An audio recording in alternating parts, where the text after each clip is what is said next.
We're live. Hello, everybody. Hello, Future Bestsellers, friends, hangers-on, people who are cleaning their cats today. We are super glad. Such a dork.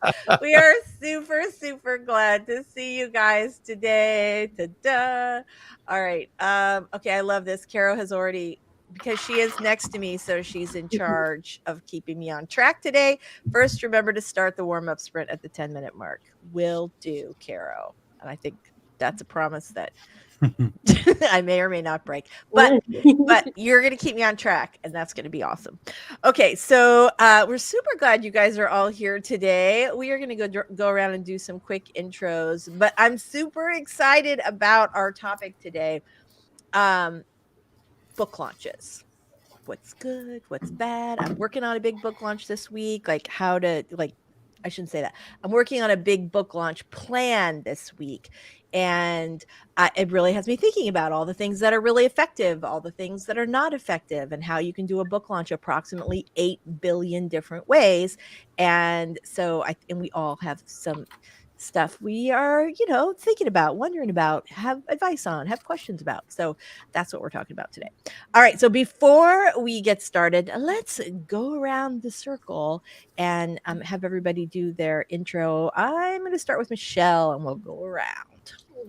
Thank you, Lisa. I'm Michelle Schusterman. I'm a young adult and middle grade author, and my channel is writing workshops, traditional publishing chat, and writing blogs. Thank you, Lisa.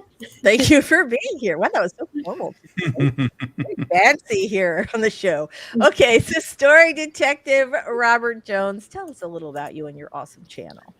Well, my channel, which is a little archived at the moment, takes all forms of storytelling, puts it under a Sherlockian microscope, and analyzes craft and gives it to the viewer, and teaches you how to be your own story detective, because it is about being a detective for the facts and for the craft and manipulating it for your own uses. And that's what I'll be getting back to in the not too distant future. But for now, I am just drafting. You know what? Sometimes we're all just drafting. Caro, we're so glad to hear. Faye Caro Black. So I love, the name transition is really coming along very nicely. Very slowly. It's good though. I think if it's better than just abruptly being a different person one day. I think this way we can all kind of get used to, it's like the frog in the boiling water thing. We'll all get used to it. Mm-hmm. So we're so glad you're here today. Tell us all about you and your awesome channel. Well, my channel has no content on it right now. I mostly do a blog where I call it Caro's Classroom, where I talk about writing and different aspects of writing. Not to be a shameless self-promoter on your channel, but I come out with them on Wednesday, and today was Page to Screen and about the complications with it. So if you guys are curious about my biased take on that, that's out there. And thank you so much for having me. I'm going to be working on fleshing out something I said I'd have done 2 weeks ago. So, I do know. That was my next question, is what are you working on? So we'll go around and do that after we say hi to everybody in the chat. I am Lisa Daly. I'm a traditionally published author of both nonfiction and contemporary romance. And on my channel, we talk about how to write a book you're super proud of and get it published. So if you're interested in that, you're in the right place. All right. So you guys, let's say hi to some folks in the chat. I see some friends in here this morning.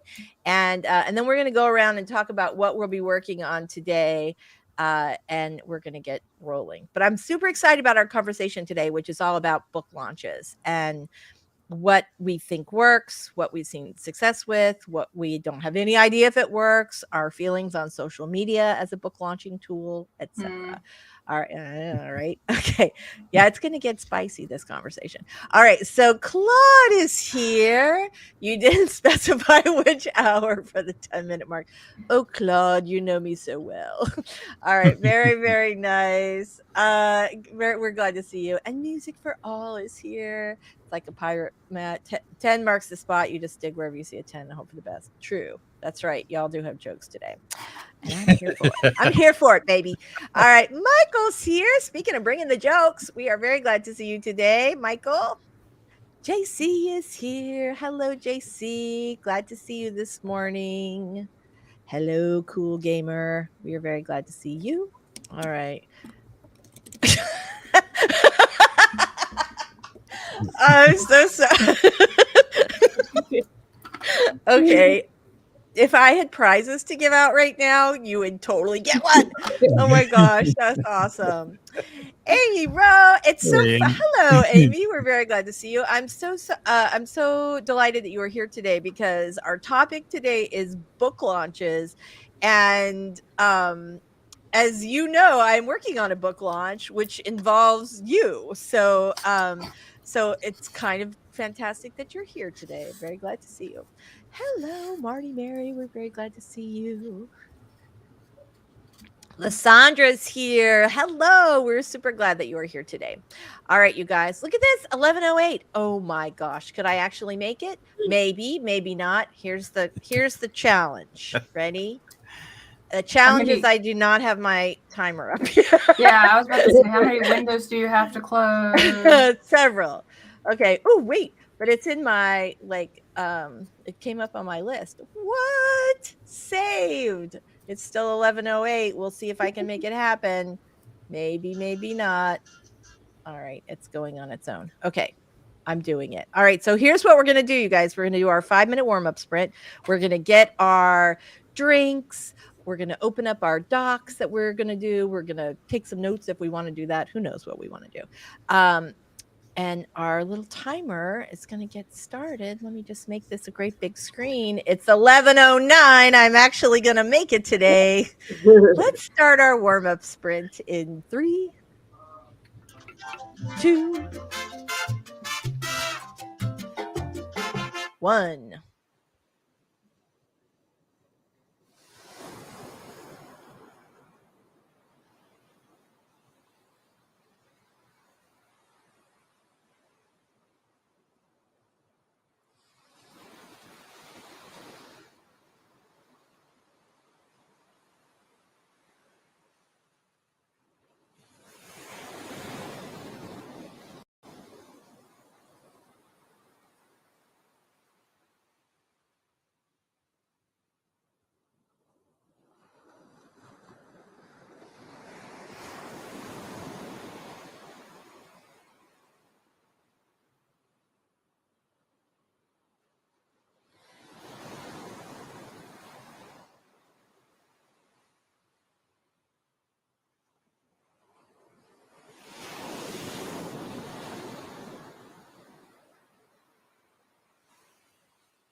It would be super helpful. I do that every time I say, all right. And I come back and my microphone's not on. So yeah, anyway. All right. So, okay. I'm sorry. I super love this. Wait, why is it not going? Ta-da. Very, very nice. I love that. Oh my gosh, you guys. Okay. So Lissandra's here. Oh, I think I said hi to Lissandra last thing. So hi, we're very glad. We're so glad you're here. Thank you so much for being here today. We're Swinton's so happy here. we wanted to say it twice. That's right, exactly. Swinton's here. Hello, Swinton. We're very, very glad to see you here. Dawdling writer. That's okay.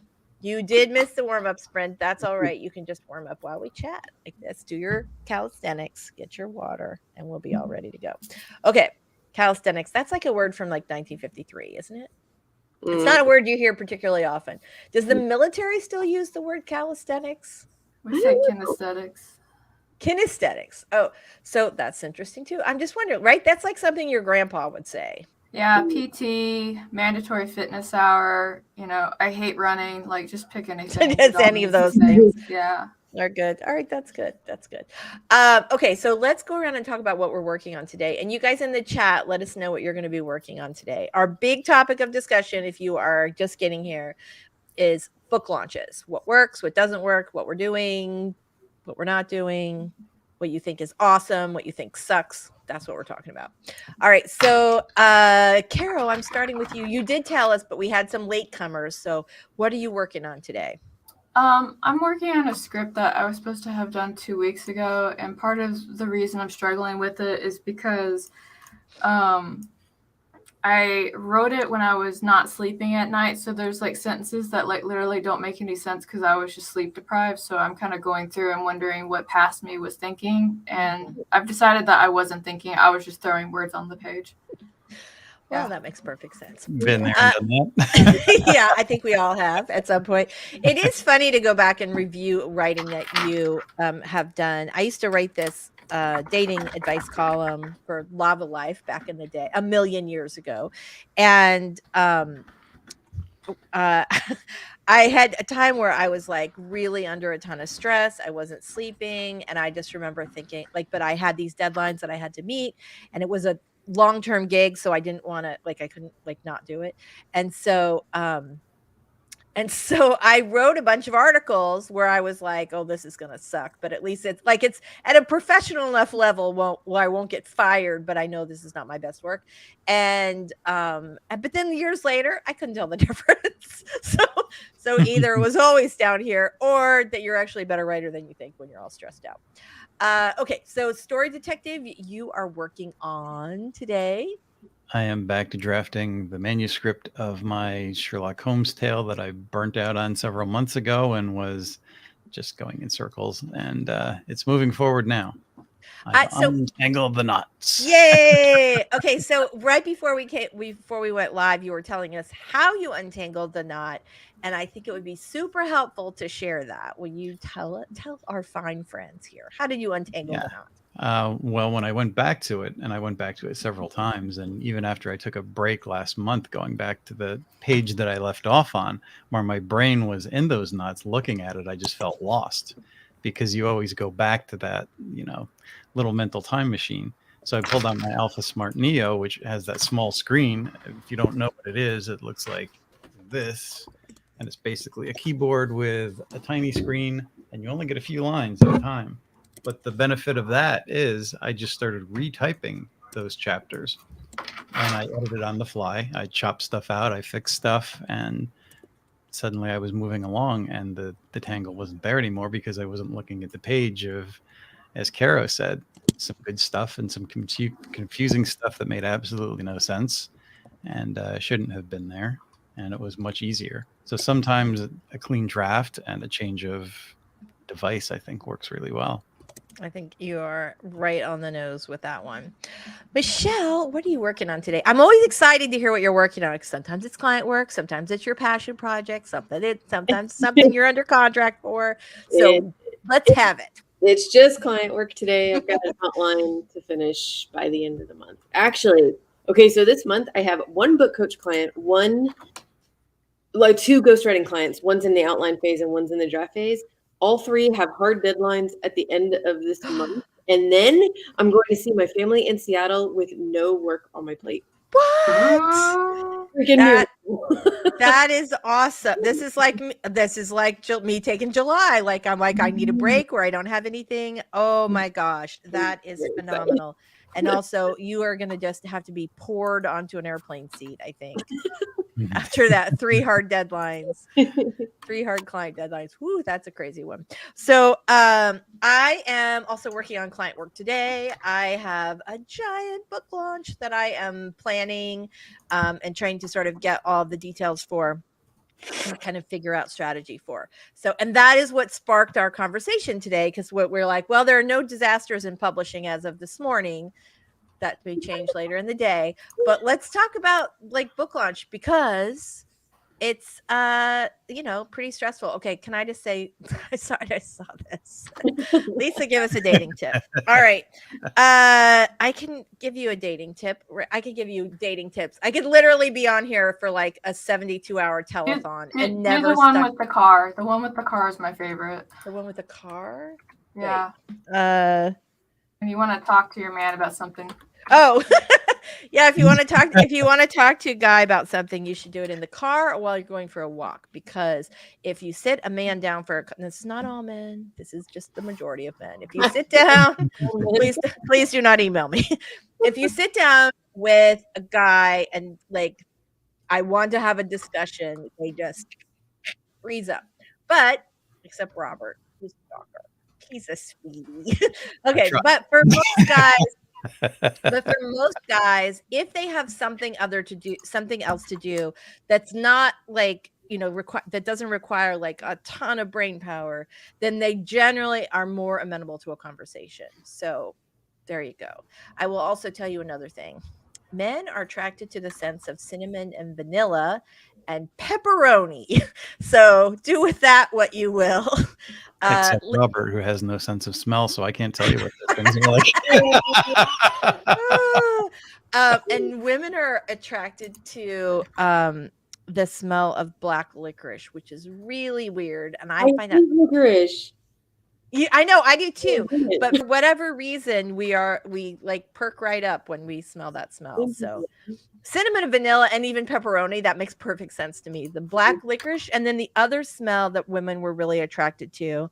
And this research was done by Dr. Alan Hirsch of he used to be the University of Chicago. Now he's got his own deal, but of the Smell and Taste Institute. He has done a ton of research about because he's a psychologist and a neurologist, and his specialty is how our things that we smell and food that we love, which is very connected with smell, how that relates to our personalities. And he has just a ton of amazing and fascinating research, like what kind of coffee you like or what kind of drink you like or ice cream and how it relates to your personality. It's shocking and it's like totally on the nose, but he found that women are attracted to these scents of, like I said, the black licorice scent. And then the other one was really interesting. It's like the scent combination in Old Spice, which is really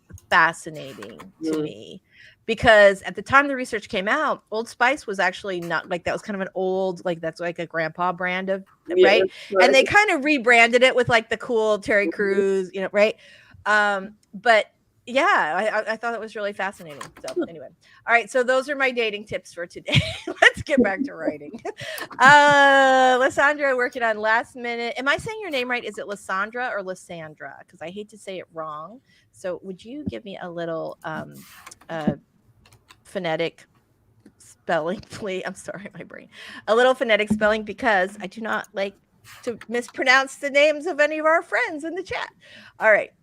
So there's that. Claude is working. Did I say what she was working on? Last minute edits for Kindabella. Fantastic. That's awesome.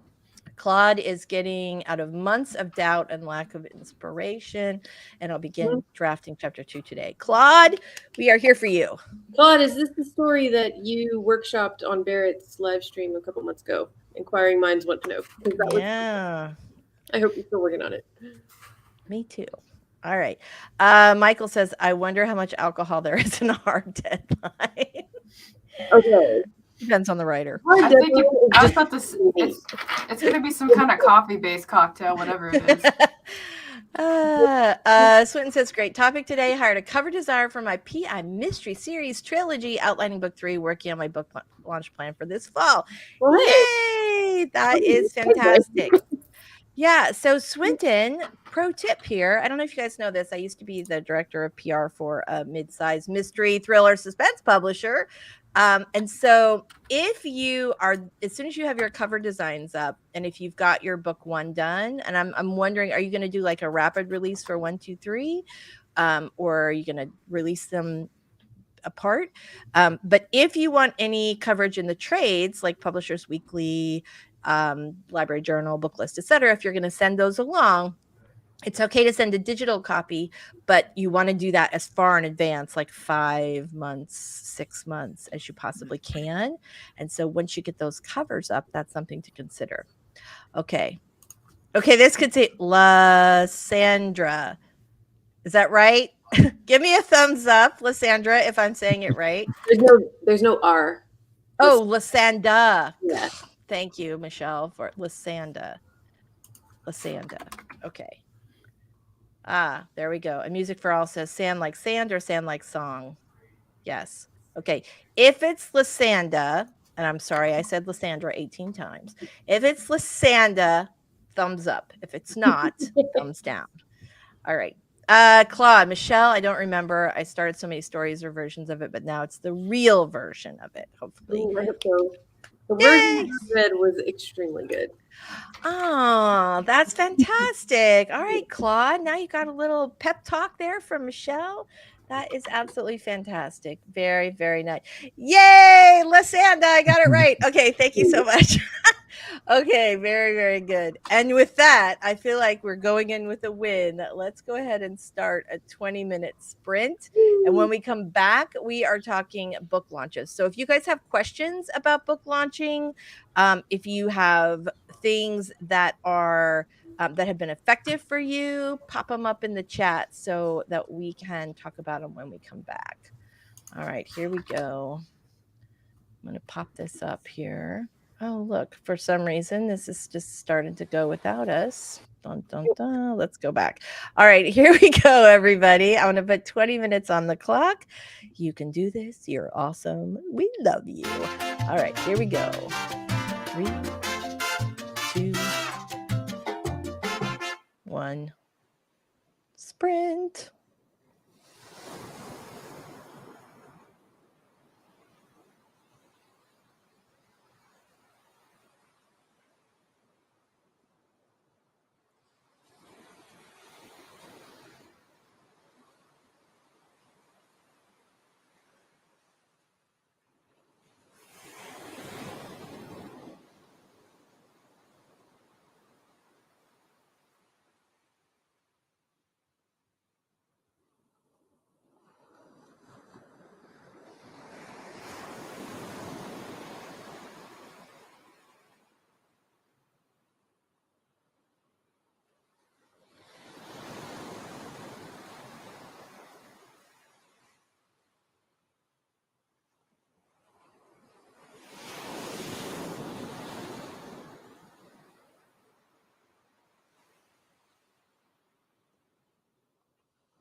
All right, we are back.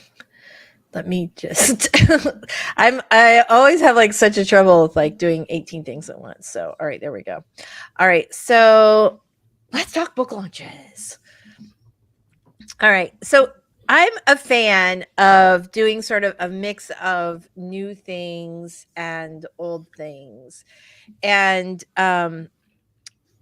And I want to talk about social media in particular and its impact on book marketing, because a lot of people swear by social media and a lot of people think it's a terrible idea.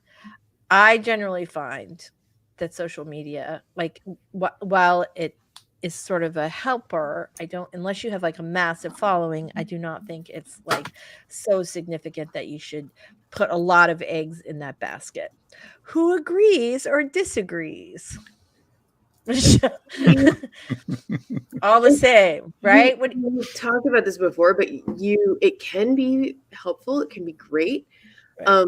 But you see so many authors, especially early on, that put all their focus into that because they're just procrastinating writing their book, and they're telling themselves, well, this is work too. Right. I'm building a You platform. gotta write the thing first. Yeah, you really do. Yeah. Well, and also social media can suck away a ton of creative energy that you could be, right, that you could be using to put in into like areas of promotion that actually impact your book. Mm-hmm. I will say that I have had my head turned with Facebook ads, which I always thought were a big waste of money. And I'm not talking about like boosting posts. I'm talking about actually like running ads. Mm-hmm. And it's funny because I first considered this when, like, one of my clients is Sky Warren, and she runs like the author Facebook class, and the woman makes $1 million a year, and yeah, exactly, from her writing. That's not like the other stuff is extra. Like she right, and she writes in series, and she is constantly promoting that first book in the series. And when I think about all my other 6 and 7 figure clients, they also write in series and heavily promote that first book in the series, because they know what their read through numbers are, and they know even if I don't make, like, even if I sell my first book on Facebook and I don't make anything on that first book, I know that 40% of those readers are going to read the second book, and this many are going to read the third book, and all the way through the series. And so they know for every person I get to read the first book, I'm going to make $11 on this series. And so it's worth it to spend 22 cents for somebody to click on an ad for that first book to give it away. So and here's the thing, I've started doing this for some of my other clients, for book launch clients, and I'm kind of, you can test ads for very little money to see who's clicking, to see which ones are converting the best. You can, run ABCDEF tests, basically where you're running everything the same except one thing different, like different visuals, but the same headline, same copy. And I think they work. I mean, from what I've seen across several different books, and again, all the people that I know that I work with who are making money hand over fist, just pouring it in every day, those people are all doing Facebook ads. So I go, well, maybe they know a little more than I do on this. Thoughts? Yeah. My thoughts are, and this may be a little old hat from my own years in publication in a different venue, but it seems like, as Michelle said, you are promoting once you have something finished and it's slated to come out that year. Yeah. And before that, you're publishing about your company, what you do, what you stand for.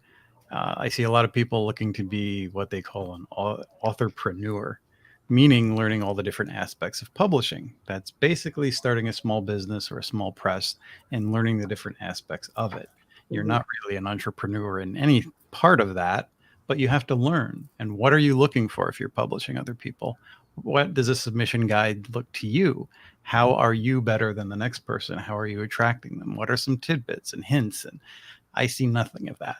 And that makes me feel, that to me just makes me feel like they don't really know what they're doing. They're just rushing into starting up without, and it's fine to learn your footing as you go along, but if you're looking for clients and you're looking to be that, it takes a little time. It does take a little time. I mean, when you just mentioned looking for clients, so I have been very fortunate that I just get clients through word of mouth, which is great. Like, I stay busy. I could be busier if I wanted to be, but I just take as many as I can and still continue to do my own work. And I like for me, the creative challenges of working with other people helps to kind of break things up for my own stuff. And but I feel like I am really behind with, I don't advertise what I do anywhere. I talk about it here sometimes, but that's not a real thing. So it is kind of interesting to do that. So Claude has an opinion. He says, I think I bought about 10 books because of ads on Facebook. I checked them all and found some jewels. All right, that's good. Cool. Interesting. Matthew's here. Hello, Matthew. I think we saw was Matthew with us the other night in our at the Boozy Planorama, right? Do you remember, Carol? Yeah, he was asking about middle grade book. There's a question above from Music for All. I didn't know if you wanted to look at it. No, I've missed it, but I'll definitely pop back up because that's a great question. All right, so Matthew, it depends on what you're trying to do. So if you're trying to get an agent, it's always a good idea to have some sort of a platform. So do you speak to groups regularly? Do you have something that's connected to your book? It's less important with fiction, but I feel like with a traditional publisher, it becomes more and more and more important, even for fiction authors. But it's not as important as it is for nonfiction authors. So we invited Matthew here today, Michelle, because he's a middle grade author and he had some middle grade questions. So what do you think about this? Well, are we talking about social media or book launches or Yeah, our topic is shift. Yeah, well, let's see if we can. So should I market it first? So let's do sort of a general answer to this question. I mean, if you're going the traditional publishing route, then your next step is to try to find an agent. If you finished the book and revised it and all that good stuff, I really wouldn't. I know there are people out there who are aspiring traditionally published authors, and they're building a platform and all that stuff. And I don't think there's anything wrong with that, but I mean, it's you're gonna have to get an agent, and if you just have a simple website and maybe one social media account that the agent can check out to see who you are, I think that's enough. Yeah. Again, I feel like the building a platform thing on this route can turn into procrastination out of fear, because you're going to get rejected when you start querying, because that's part of the process. And then when you get an agent, you're going to go through another process, which is going to come with even more rejection. So we throw ourselves into building out this, trying to build a following and a readership. But I'll be honest, I think Alexa Dunn said this in a video not too long ago, and she's got over 100,000 subscribers on YouTube, which is really big for AUTHORTUBE. Yeah. She said Penguin Random House didn't give a crap about it. It had nothing to do with. I mean, I'm sure they thought it was cool, but it wasn't why they bought the book. Made an offer on her thrillers. So no, I don't want to say it's a total waste of time. It's good to have a presence. It's fine. But at the end of the day, you gotta go through the process, which is going to come with rejection. So don't use it to soothe your fear. Don't use it to procrastinate. That's all. Right. Well, and here's the other thing is, these should not be either or things, right? It takes a while to find an agent. Mm-hmm. And so, and part of that is waiting. And oh my God, yes. While you're querying and you're just sitting there waiting for responses, build a platform. Yeah, exactly. There's no reason that it has to be either or. And in fact, I think it's so interesting because Alexa's published by Penguin. I'm also published by Penguin. And I will say that after, when I first got published with them, my first book was nonfiction. Then they also published my first novel. And part of that was because the previous book sold. Part of it was because I had a platform at the time. I was had a regular column. I don't think I was on TV, but not on a regular gig yet.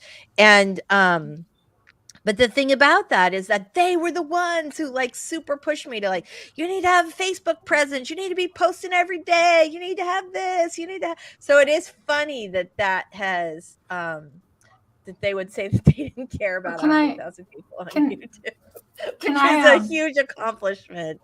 Can I add to that? Yeah. Because like obviously there's conflicting information there. One thing that publishing definitely has is that it works in fads. Right, like one thing that they do before it doesn't work right now. There was and it's a pure Kara opinion. You can fight me on it, but there was a terrible book that was published called Zenith. It was a complete dumpster fire. It was so bad, and the only reason they got picked up by the publisher was because the two authors had an online author presence of both like a couple 100,000 followers, and so the reason the publishers took their book and published it was because they had guaranteed sales. I don't know if an editor looked at it. If they like, no, theoretically. I am 100% honest when I say it is a terrible book. Like, the setting was bad, characters were underdeveloped, there was a bunch of plot holes, the ending didn't make any sense. And you could just tell that the publishers of that house did it as a cash grab. Yeah. So again, it depends on the publishers, what they're looking for, and I think. And to be honest, when that book came out, there was a lot of conversations that occurred afterwards where it was just kind of like, if you're only using us for sales, then why should we trust you? So publishers started to shift their tone and their direction after that because they were trying to rebuild that readership trust. And I could definitely tell you that particular house lost a lot of sales because nobody wanted to buy their books for like at least a year after that. Yeah. It is interesting, too, when we're talking about Penguin. Penguin has hundreds of editors. And so why one editor might acquire a book is definitely going to be different from why another editor would acquire a book. And so that's right. So that's another thing. So every size publishing. I mean, you go from one editor to the next in the same company, and it's like you're working for a different company sometimes. That is absolutely the truth. And I had like same book, same publisher, different editors because my editor had gotten promoted. She bought my first novel and then got promoted to run an imprint on her own. And so I ended up with a new editor and completely different. Like it might as well have been an entirely different publisher. It was a completely different experience between the first book and the second, even though the first editor bought the second book. It was completely different. And I want to, before you start on this question, I want to add one more thing because I was trying to say this earlier. Oh, sorry. It's okay. No, so we're talking about marketing. We're talking about book launching and all that other stuff. There's a book out there. It's called Positioning. And positioning is about basically branding and naming yourself to help you either stand out from your competition or make you unique. It is a really short book. If you're looking for Audible, it's like 4 hours long. And it really talks about like how different brands, everything from like Colgate to like the Catholic Church, and about how they've had to change their branding over time because they're trying to meet social needs and things like that. So I would really push folks to go and actually give that a listen or a read, because when you're moving forward, it's not about your book. Readers like books, but readers are really fucking nosy, and they're going to go and check you out. And if you're a piece of shit and an asshole, that's what they're going to know when they read your stuff. So, and some people will still buy your books because of that, or in spite of it. But your imaging and your branding, as much as people like to say they like to separate artists from the work, that's fucking bullshit. They don't. They go in with that bias. So just go read the book. Okay. And now I'm done. I think we need a link to that book. Is it like positioning the battle for your mind? I feel like that's the book. Is that it? I'll find it real quick while you go through that one question.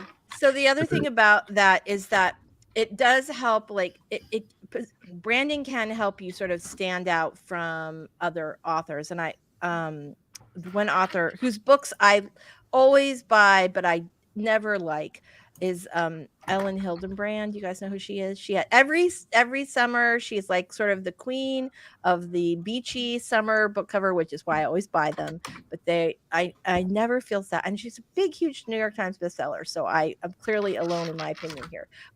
But I buy them because of her branding. And then I remember when I'm midway through that I don't actually like her work. Oh my gosh. Even though she seems like I met her once at RWA 100 years ago, and she seemed very nice. But I'm always disappointed. Now I feel bad because I've said this out loud. All right. Music for all said, question for the day's topic: what rule or other SOP for your chosen genre or writing in general do you refuse to follow, or do you toe the line in your work? If so, why? Giveaways. That's kind of an interesting question. I refuse to do giveaways. Yeah, okay, that's interesting.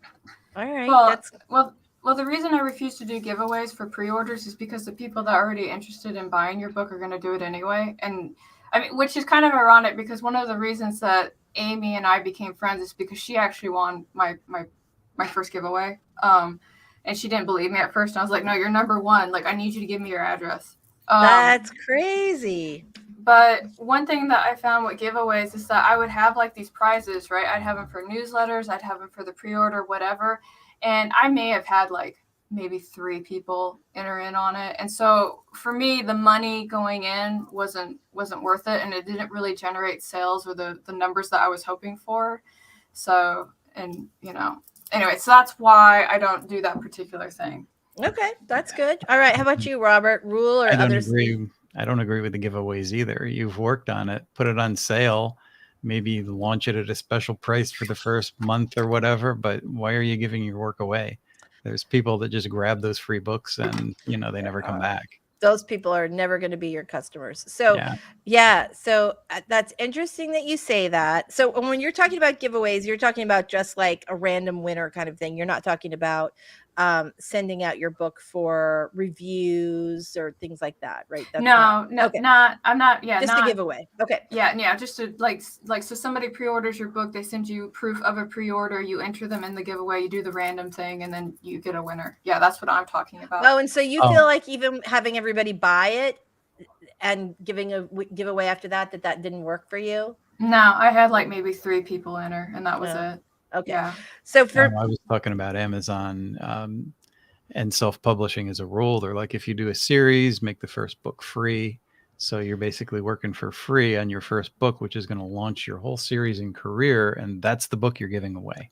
Yeah. So I'm not, I'm not opposed to, so we should have this should be a whole other discussion because I have very strong opinions on this and I work with a bunch of series authors and I will tell you what I think, but not here today. Maybe we'll talk about this next week. I have super strong opinions and tons of like research of just things I've done with my series authors. So I actually have some really strong thoughts on this. Okay. Michelle, standard rules or SOP for your chosen genre that you refuse to follow, or do you toe the line in your work? If so, why? Well, okay, I'll come from the kidlit perspective. Number one, I do feel like for a long time it's been a rule that if you write YA, you have to be on social media. And obviously I do not follow that rule. But since we're talking about giveaways, I want to add from a middle grade perspective, and this is kind of a sensitive thing. This is something I've talked to a lot of middle grade authors about, like offline, because it's an awkward topic. There is a very active presence of teachers and librarians on social media, especially Twitter and Instagram. And they reach out to authors, and that I think that communication is awesome. But they ask for ARCs frequently. And it is hard because I was a public school teacher, and I know that they do not have big budgets, and that every book they get can help. But the volume of requests that we get as middle grade authors of, can you please donate an ARC to my classroom of 30 kids, and there's 30 kids who are not going to buy your book because we have it, it adds up, and it gets to the point for us as authors where we're like, we're wiping out our entire target audience. Like, we're not going to get any of their money if we're giving these ARCs away. So yeah, I'm not going to say I never do giveaways. I donate. I call it donations because that's what it is. I donate books to schools. When I get my author copies and I get them in a box, I will find a school or a library that wants them, and I'll donate it to those classrooms. But with ARCs, I just don't think publishers should be spitting out unlimited ARCs. I think at some point people do need to buy our books, and that includes schools. And, that means we're not going to be in all the classrooms, and I'm okay with that. It's a weird topic, like I said, but that's kind of right. It's challenging, right? It is challenging because as a teacher, I don't them at all. Yeah, I know. So I used to be a teacher too, and I can tell you, like at the district level, if they can make somebody else pay for it, they're going to do that first. Yeah, so squeaky wheel gets the oil. So as long as that wheel doesn't squeak, then they're not going to apply oil. Right. True. Very And true. that do it for the kids line. Mm. Every time, like last time somebody said that, I like verbally backhanded them. I was kind of like, no, I'm done. I've done my due diligence. I worked in special ed for like 5 years. I took care of those kids. I dealt with all of that. No, I'm not going to think about them anymore. Sorry. All right, we are going to say hi to some folks who popped in. Hello, Betty Bright is here. Yay, we are very, very glad to see you. Very nice. So glad. CB394 is here. So I think Amy had a really good comment. Marketing note, paid social, I'm going to say adverts, not adverbs. Lovingly, Yes. hilariously, paid social adverts work better than free as a rule, but the quality of the advertisement is free. So, or is key. And I totally agree with that. One of your clients, T. Taylor, she talked about adverts and about how when you do it, you have to make sure the butter of your book is seen in the ad. And that's how she gets all of her sales. So anyway, you should read that book because Lisa helped make it happen. You should there you go. Free promo. Thank you very much. Yeah, she is phenomenal, and also again another like mid 6-figure author, and knows what she's talking about. But this is the funny thing. She took Sky Warren's Facebook ads class, which is kind of funny. All right, so Bennu says I remember that. CB's doing giveaways for pre-orders kind of defeats the purpose of selling the book at all. So Matthew, looks like Laura's already answered your copy. ARCs have answered your copies, and they are, she's already fully taken this. So there you go. Good All job. right. Savion Taylor, hello. Very nice to see you. Very nice to see you. Margaret's here. Hello, everybody. Vixen of Fiction is here. Hello. We're very glad to see you.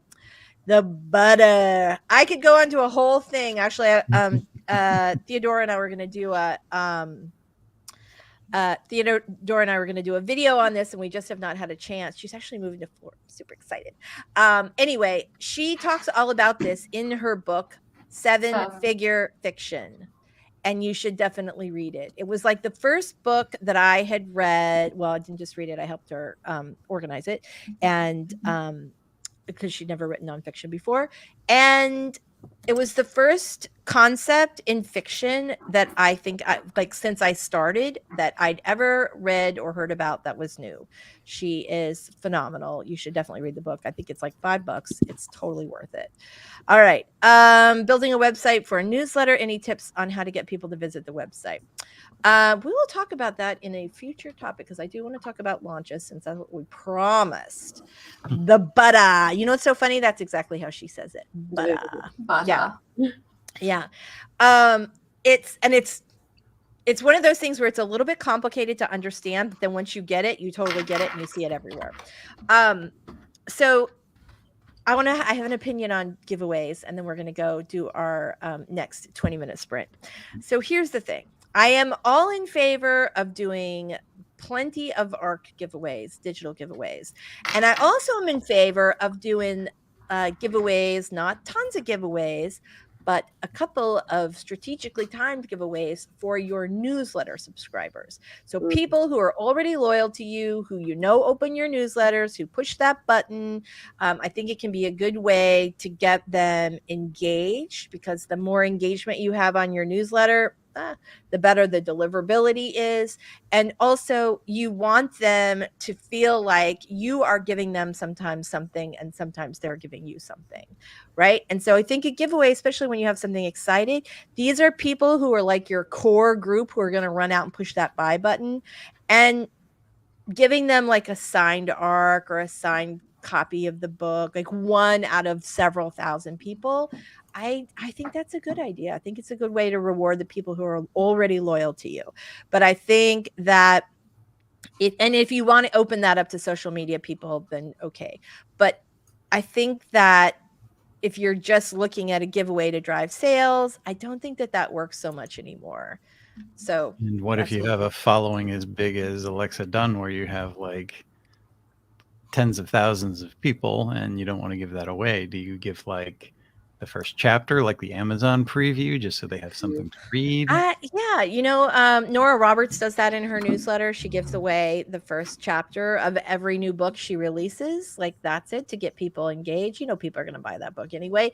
But I don't think there's I'm not opposed to the first chapter or whatever, but I would also do like a giveaway. I'd say, like, hit reply, let me know if you want to win this book a week before everybody else gets it, to get your people excited and engaged, because then they know if they won or not before your book actually goes on sale. It gives you another opportunity to talk about the book without saying, buy my book, buy my book, buy my book. Yeah. And people, if you have 10,000 people on your list, and they never know how many, if you've got 7 or 10,000, if you're talking about this giveaway, some of them are like, well, I probably won't win it, I'm just going to go ahead and buy it. Yeah. For me, it feels like win, win, win, win, win, but not to the general public, just to people who you have already, gotten onto your list.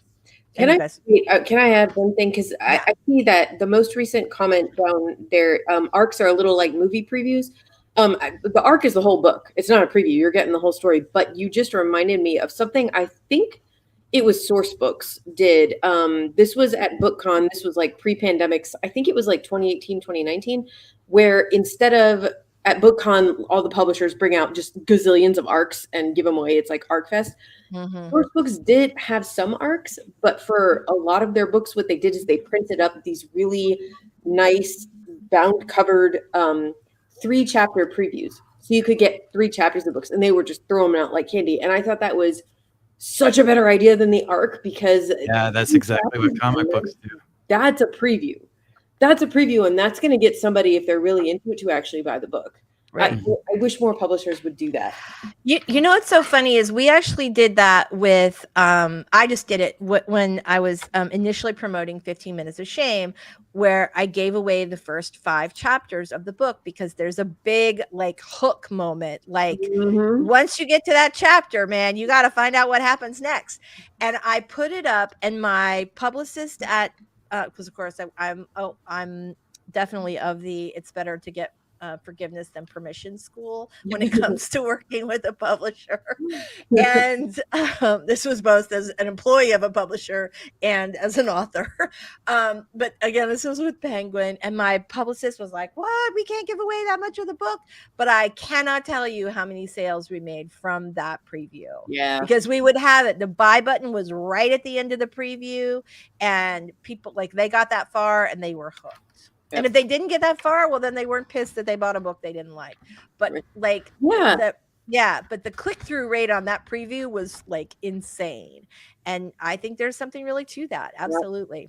Yeah, that sounds cool. Like I said, comic books do that. They'll do part of an issue or all of the first issue, and it'll be printed up in a tinier black and white different format, and they'll call it an ashcan edition. And those things become collector's items. Right. That's awesome. That's really awesome. All right, you guys, let's go ahead and do a 20-minute sprint, and we are going to come back and talk a little more about book launching and some of the awesome strategies that we have already discussed, because I'm a big fan of that.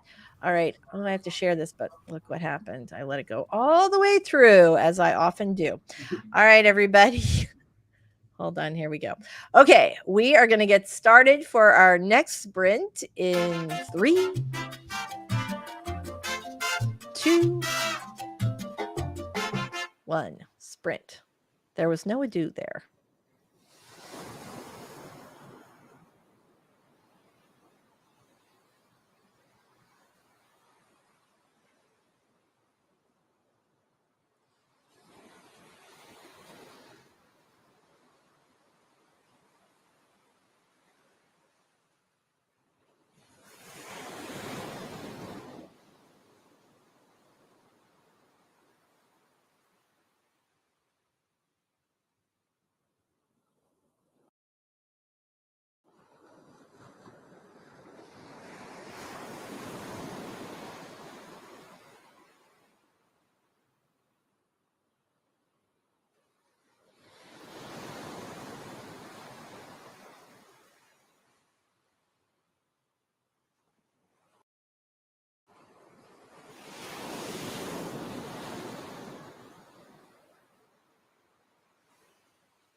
All right, we're back.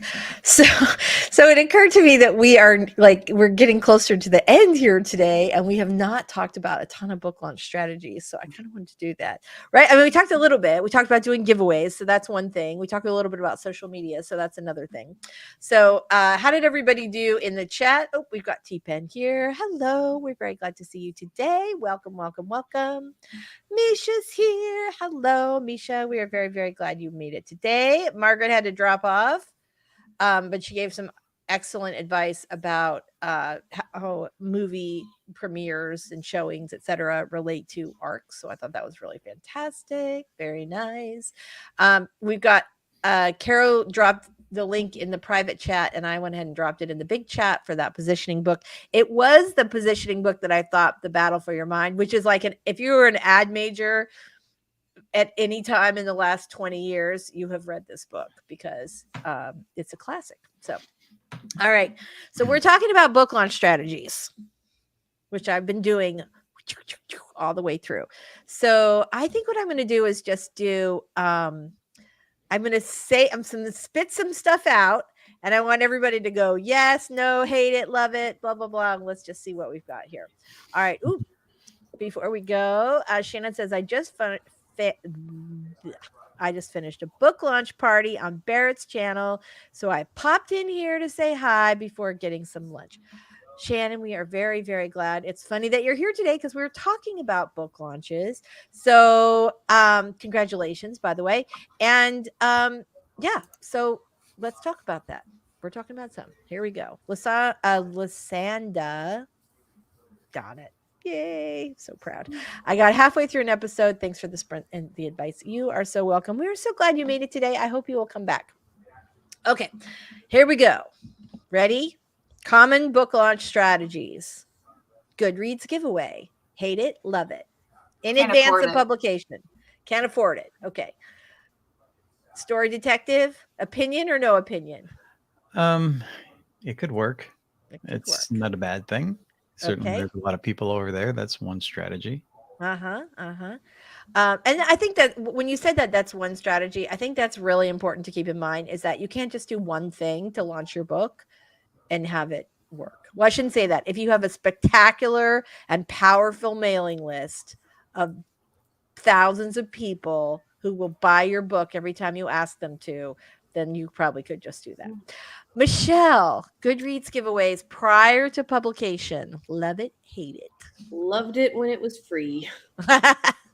Yeah. So now it's like $129, and they often have sales where you can schedule them for like $100, like $99. Yeah. So loved it when it's free. Do you do them now?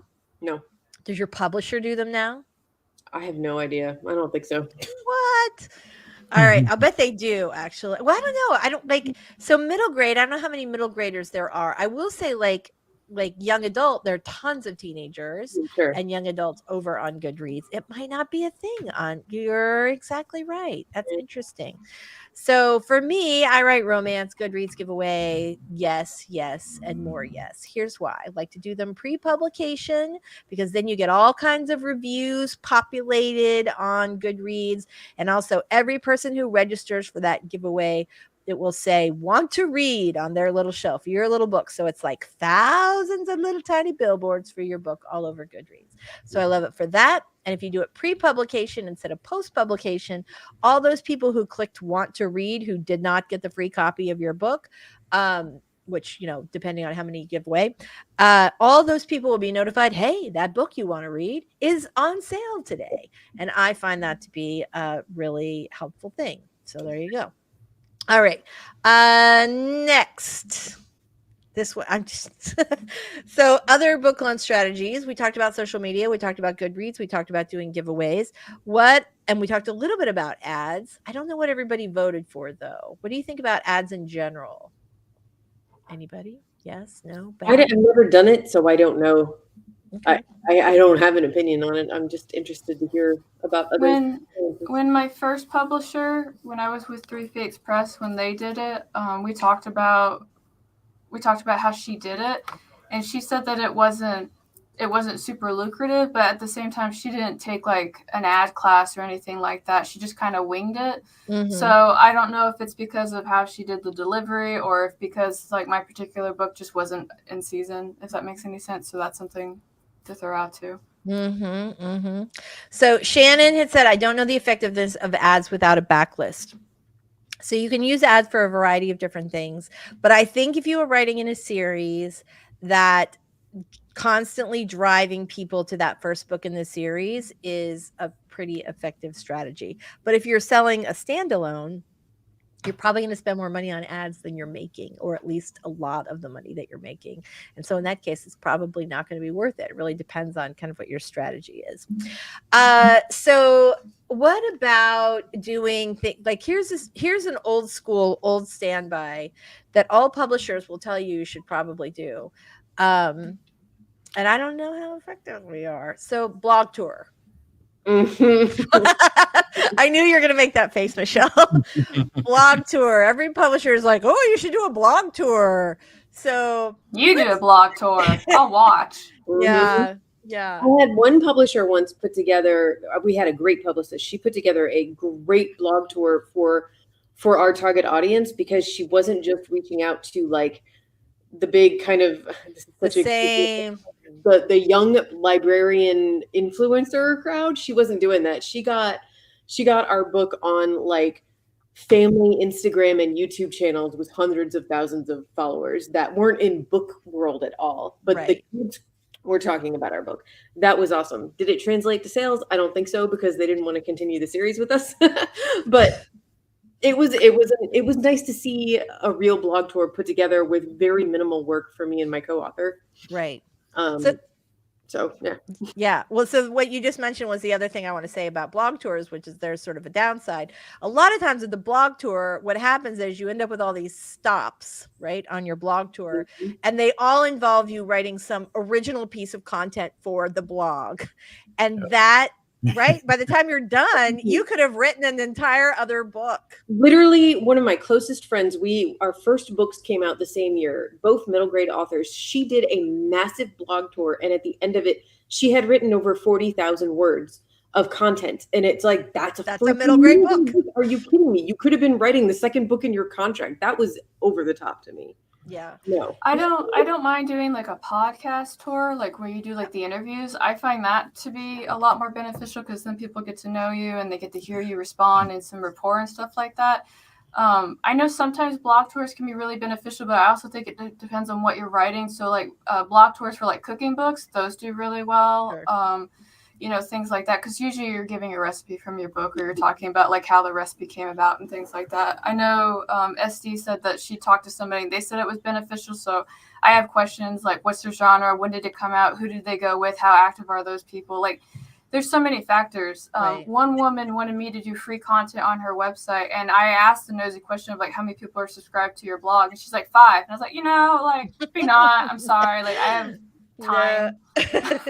No, right? Misha says, I used to love blog tours back when I was basically posting blogs daily anyway, but I don't see the value of it now. Agree with that. I will say, so I normally do not recommend this for anybody. Like I do know some people who still sort of do them. And like who organize them, and I also know people who still like swear by them. And I think if it's working for you, great. Yeah. If your audience is reading those books, great. I will say that I have one of my book launch clients has put together a book of memoirs. They're like all these flight attendants from the golden age of flying, and they have all these stories. And I think this is actually perfect for a blog tour because you could take a bunch of those stories and put them out as content on different blogs, which all sells the bigger book, but it does not involve the authors writing a ton of others. Now, one thing that Amy would probably tell us, right, is that the one good thing about a blog tour, especially if you're doing like a nonfiction book, is that all those links from blogs back to your website can be really effective as far as search engine optimization and things like that. But yeah for fiction, blog tours, I'm like a I think if you're self-publishing and you're looking to get on some bigger personalities vlog or something, that's also another strategy. But how do you get them interested in what you're doing? What's going to make you stand out from, you know, millions of other people doing the same basic novel? So these are things to think about in terms of, you know, marketing yourself and interesting other people. And if you can do that, then certainly you can collect, you know, a readership outside of your friends and the people that are here in our community. And I think it's important to break free of that in some way or any way that you can. Yeah, I think there's So some truth to it. Yeah, pop in. Can I talk about like the downside of like marketing through AuthorTube that nobody really likes to discuss? Sure. Can I make a sound effect? Dun dun Yeah. dun. Oh, Michelle's got the thumbnail face. Your also bias get really affected when you market with other AuthorTubers, and that is really detrimental, especially if you don't write in the same genre. So when my book got re-released like 2 years ago, it got paired up with the Naked Firefly book, and I write horror, and she wrote romance. So saying that people who bought my horror book also bought her romance book did not do me any favors. Right. And so that's kind of the downside of when you're working together with people on AuthorTube. And also, I hate mentioning this, but it is a kind of like an acknowledged thing, is that a lot of people don't put a lot of stock in AuthorTube books. It's like, I don't know which one's lower, Wattpad or AuthorTube, but like there's a stigma against it. And so when somebody says that's an AuthorTube book, they're like, oh, okay. How would they know it's an unless they're on AuthorTube? How would they know it's an AuthorTube? Goodreads will tell you. What? Yeah, I've never had anybody say. Well, yeah. No, well, you're traditional, but like there's like a group of people that will get together and say this is an AuthorTube book, and like no, they really do that in the comment section. Like the game is real. Don't be a hater on AuthorTube. AuthorTube is awesome. AuthorTube. I'm not hating, but I'm being really transparent and honest that there's a stigma against AuthorTube books, just like there's a stigma against Wattpad books, and that is an uphill battle that you will have to fight. Which is why when you publish your shit, make it the best thing that it can be, and don't be like some unnamed person who published it with typos and highlighted passages that they forgot to clean up. So yeah, help us help you. Help us help you. Well, and I will say this is a conversation for an entirely different stream, but your also bots are extremely important, which is what also bots on Amazon, meaning when you scroll down on your book, not the sponsored books, but the ones that the Amazon algorithm says people who like this book, people like your book also read books by these authors. And you want those to be really indicative of your actual book and your actual audience, because if they're not, that Amazon algorithm is going to start working against you. And yeah, so that's kind of an important thing. All right, so Shannon says, I just learned, haven't seen that AuthorTube has a big thread on Guru. Wait, is Guru the site? Is that the site where people are super mean? And I don't know if they're super mean. It's called Gossip Guru, and I've only gone there twice. And sometimes they'll talk about and okay, so first off, there's some people on there, like their citations about stuff that happens in this community is like APA level. Like I am like, whoa. So it'll be like I can't remember who it was, but like I think it was what's her name? I can't remember. She's gone like totally new age, and she wants to do like tarot card readings and like predict your futures. And she used to be like a young adult author and alphas or something. But she did like this scam about ARCs where she was basically charging people like $150. If anybody remembers this when I first joined. ARCs for free. I know. I did not know. Well, so it was she Robert did that. who told me about it. Yeah, so she did this, and like Gossip Guru like went through like.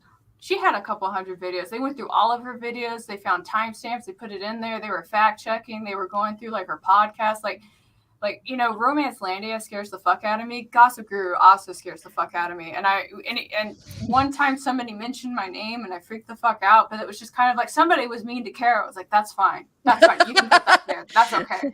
Oh my God. Romance Landia is probably the most powerful organization in the world. It's not even an organization. They're just I know. That's what I mean. Oh, really? Yes, they are. Don't tell them they're not. You know what? They don't have a union. They don't have a union. Okay. So for those of you who are uninitiated, Romance Landia sort of refers to the colloquially refers to romance, highly engaged romance fans and romance authors. And if you plagiarize a romance author's book, they will find you. They will track you down. They will copy cite paste Christ. Copy paste Christ was the big thing that happened back in 2019. That was fantastic. It was. The fun thing about AuthorTube thread on Gossip Guru is it keeps getting locked because there's this one person who keeps getting blocked and they keep coming back. And I don't know if you're watching. I'm talking about you. We know it's you when you change the name on that website. What do they say that gets them blocked? They start like I can't remember what the rules on the website are, but like about once or twice a year they keep violating them, so the website admins ban them, and so then they get a new email and come back. Oh my god.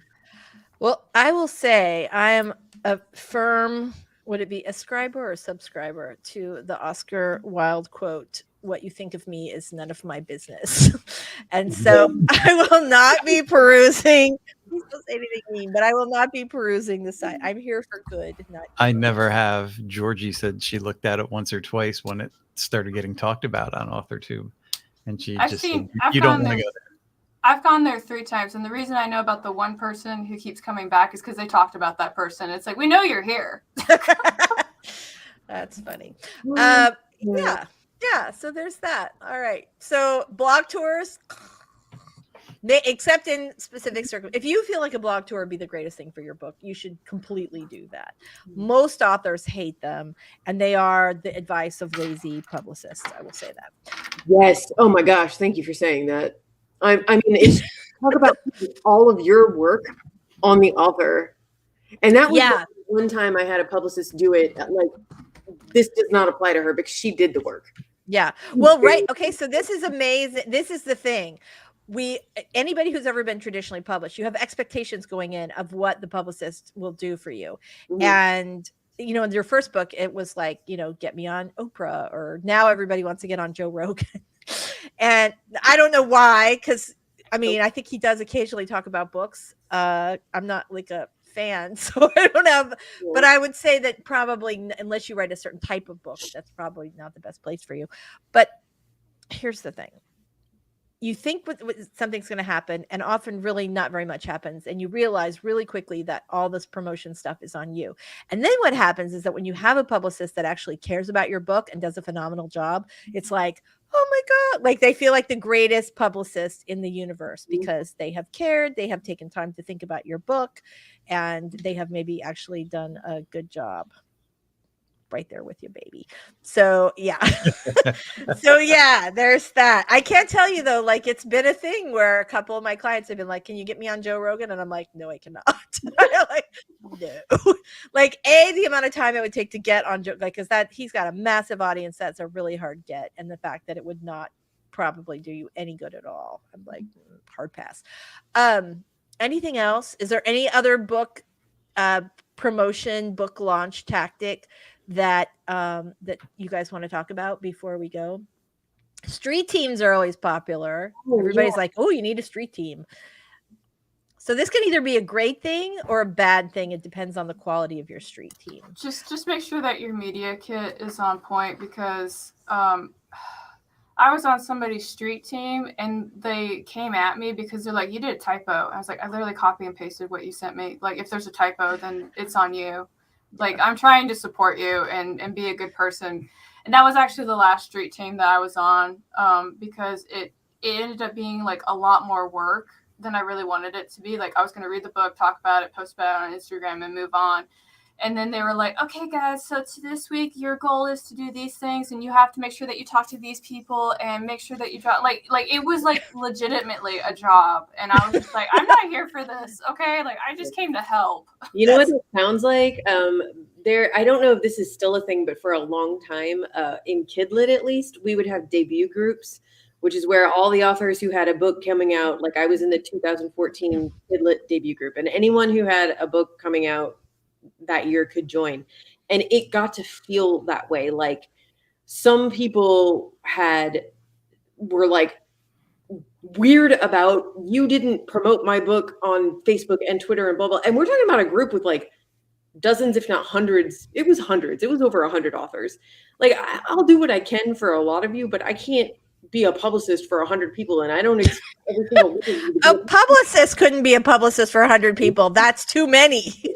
And I'm going to be honest, like that much effort and everything else is not worth the grand prize of a bookmark. So appreciate my volunteer time where I put it, and don't bitch at me. Ooh, okay. So Also, if we're going to paid ads outside of Facebook and social media, I'm subscribed to several trade magazines, and one of which is Poets and Writers. And when you subscribe as a potential author, whether you've published anything or not, they will send you ads and have specials for ads in their magazine.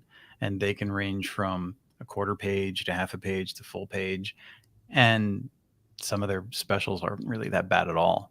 And that's definitely a way to break out and get beyond the social media and your friends and the box that Caro mentioned of AuthorTube being in, because it is a box. You know, there's people who write a lot of different genres, and then there's the one thing that AuthorTube was formed around, and that's, you know, the fantasy kind of realm. And it's great if you're doing that, because that's what most people seem to be interested in.